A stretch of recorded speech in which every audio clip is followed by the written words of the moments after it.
লাগলো যখনই খবরটা শুনেছি। প্রায় মোটামুটি রাত 11টার সময় খবরটা পেয়েছিলাম। সারা রাত ফজর পর্যন্ত ঘুম আসেনি।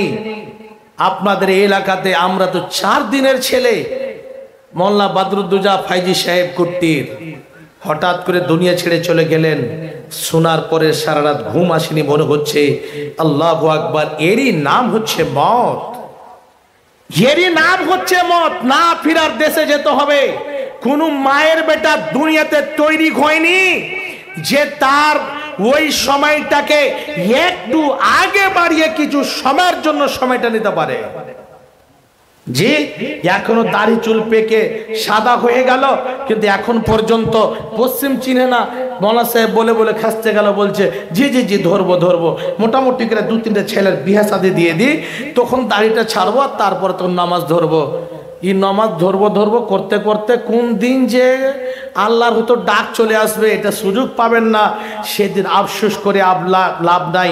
সেদিন এইরকম হতাশা হয়ে, এইরকম আফসোস করে সেদিন কান্না করবে আর বলবে এখন আমাকে কোথায় নিয়ে যাচ্ছ গো। সেদিন আর কেউ আপনাকে রুখতে পারবে না। এত জমি জায়গা, ছেলে পিলের জন্য মহব্বত, প্রেম প্রীতি, ভালোবাসা, ছেলের জন্য মেয়ের জন্য জমি জায়গা এতগুলোই করেন।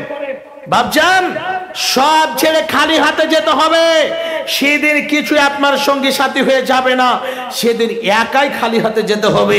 আল্লাহ রাব্বুল আলামিন বলছেন, বান্দারে আমি যখন এত সুন্দর করে তোমাদের জন্য সাজিয়েছি, আমি তোমাদেরকে সৃষ্টি করেছি একমাত্রই আমার ইবাদতের জন্য। বাপজান, আমার মা জননীরা, আল্লাহ রাব্বুল আলামিন আমাদেরকে পৃথিবীর বুকে কেন পাঠিয়েছেন? এই জায়গাতে রিজন কি রয়েছে? উদ্দেশ্য হলো আমার বান্দা বান্দিরা দুনিয়ার বুকে গিয়ে আমার সিফতোষণা করবে, আমার পুজো পাঠ করবে। হে বাপজান আমার, আল্লাহ রাব্বুল আলামিন আমাদের কত সুন্দর করে জ্ঞান দিয়েছেন। আল্লাহ বলছেন, বান্দা লাহুম কুলুবুন লা ইয়াফকাহুনা বিহা ওয়া লাহুম আযানুন লা ইয়াসমাউনা বিহা। আল্লাহ বলছেন, বান্দারে এত সুন্দর করে এই জন্য আমি তোমাদেরকে সৃষ্টি করেছি। আমি তোমাদেরকে সমস্ত ভালো মন্দ বুঝার জন্য আমি তোমাদেরকে অন্তর দিয়েছি, দিল দিয়েছি।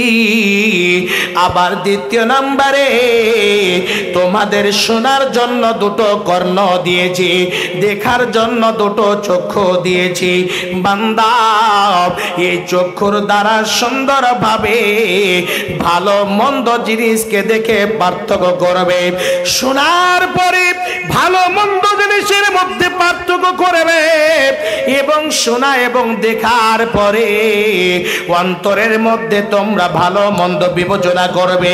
আল্লাহ বলেন, বান্দা যারা এইরকম ভাবে চোখ দিয়ে দেখলো, কান দিয়ে শুনলো, অন্তরের মধ্যে বিবেচনা করতে পারলো না, আল্লাহ বলছেন, বান্দা উলাইকা কাল আনআম, ওই সমস্ত মানুষেরা হচ্ছে চতুষ্পর্যন্ত।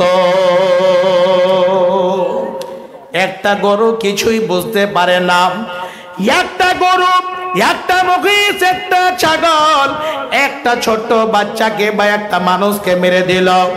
আপনারা অনেক জানেন, মোবাইলে দেখেন, অনেক বড় বড় ষাঁড়গুলো রাস্তা পথে চলাফেরা করে, মানুষ হেঁটে যাচ্ছে তাকে শিং দিয়ে মেরে ফেলে দিল। এইরকম যতগুলো প্রাণী রয়েছে, ওই প্রাণীগুলো ভালো মন্দ কিছুই বুঝতে পারে না। তার মধ্যে এইরকম ক্যাটাগরি নাই যে সে ভালো মন্দকে পার্থক্য করতে পারবে। আল্লাহ বলেন, বান্দা হে বাপজান, আমার মা জননীরা, এই কান দিয়েছেন, কান দ্বারা আমরা ভালো কথা শুনব। ইয়ারফোন লাগিয়ে আমার যুবক ভাইরা, আমার যুবতী বোনেরা গান শুনে মোবাইল থেকে গান বের করে লাগিয়ে দেয়। এই হেডফোন লাগিয়ে অনেক কিছু খারাপ জিনিস শুনে অনেক কিছু চক্ষুর দ্বারা বাড়িতে এলসিডি লাগা আছে, এলইডি লাগা আছে, টিভি লাগা আছে, ওই টিভিতে দেখবেন বসে বসে বেলা 11টা 12টা পর্যন্ত টিভি দেখছে, সিরিয়াল দেখছে। সিরিয়াল দেখা ছাড়তে গেলে ভাত এইরকম ভাবে, ভাত যদি রান্না করতে যায় সিরিয়াল ছুটে যাবে, তার জন্য সিরিয়াল দেখার জন্য ভাত রান্না লেট হয়ে যায়, কোনো অসুবিধা নাই। বেলা 1টা পর্যন্ত এলসিডি চালু করে ওই জায়গাতে সিরিয়াল দেখছে। চক্ষু দিয়েছেন তার জন্য সবই কিছু দেখতে হবে সেটা না, কর্ণ দিয়েছেন তাই বলে সবই কিছু শুনতে হবে না। যুবক বন্ধু শুনে রাখুন, হযরত ওমর রাদিয়াল্লাহু তাআলা আনহু একদিনের ঘটনা নবীজির সঙ্গে আছেন। নবীজি হযরত ওমরকে সঙ্গে করে এক জায়গা দিয়ে হেঁটে যাচ্ছেন। যেতে যেতে হঠাৎ করে বাদ্যযন্ত্র খারাপ শব্দ, গান বাজনার শব্দ নবীজির কানে ভেসে উঠেছে। সঙ্গে সঙ্গে বিশ্বনবী নবী মুহাম্মদুর রাসূলুল্লাহ সাল্লাল্লাহু আলাইহি ওয়াসাল্লাম তিনি দুটো আঙুলকে কানের মধ্যে দিয়ে দিয়েছেন, দিয়ে হাঁটতে আরম্ভ করেছেন। যেতে চলতে আছেন। ওমরকে বলছেন, ওমর এখনো আওয়াজ আসছে নাকি, তুমি বলো। ওমর যতক্ষণ পর্যন্ত বলেননি নবী গো এখনো আওয়াজ আসা বন্ধ হয়নি, যতক্ষণ পর্যন্ত ওমর রাদিয়াল্লাহু তাআলা আনহু বলেননি ততক্ষণ পর্যন্ত কান থেকে আঙুল হটাননি।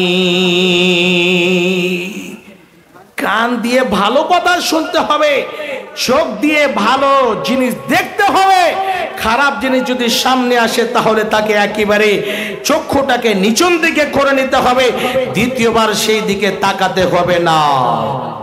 এই জায়গাতে খাস করে অন্তরে যদি আমাদের জায়গা থাকে যে না এই দুনিয়াটা হচ্ছে অল্প দিনের জন্য, আর কখন যে ডাক চলে আসবে মতে, ভালো যদি আমল করার সুযোগ না পাই তাহলে পরে আমাদের দুনিয়াতে থাকা করতে না থাকে ভালো, পরকালে জাহান্নামে যেতে হবে।